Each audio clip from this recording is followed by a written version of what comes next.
Don't put all apples in one basket. You need to have a hedging strategy.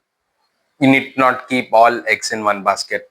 You might have heard these phrases. Well, apparently, it's also applicable for MBA applications. Let's see how.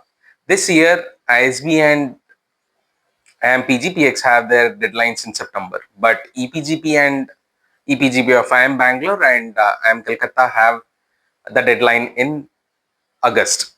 Interestingly, you need to hedge your strategy in such a way that you don't end up applying for all colleges in round one. Why?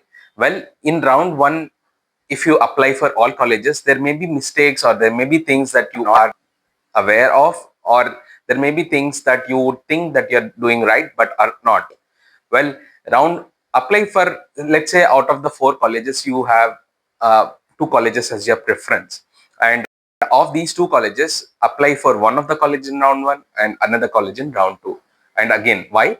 Because if you apply this way, in case say you are faltering somewhere in the interview process, you will get time to rectify and time to correct and do your best in the next round. Friends, do not make this mistake of applying for all colleges in round one.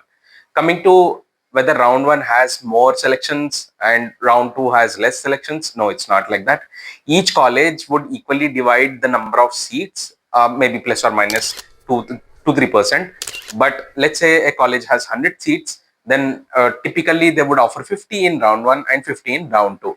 Once they offer seats in round one, they basically evaluate whether all their criterion are fitting into the cohort equation, and then they make the round two as another filter criterion wherein they fill out the remaining applicants. For example, let's say they want to intake 10 PSU folks in the entire application process, and they happen to choose 8 in round one, then they would be left out with only 2, because they cannot fill entire like again in round 2 selection criterion, they don't have to choose it's another 10 applicants. It would make a lot of deviation to their entire cohort structure that they want to build. Well, for this reason, people often say like round one would be crucial because everything is a blank slate. Well, in round two and round three case, it just happens that the kind of profiles that the college would want would have already been filled out to some extent. And as a result, it would typically cater as a feedback mechanism from round one to round two and from round two to round three. Well, it's not the only judgmental thing about round two and round three.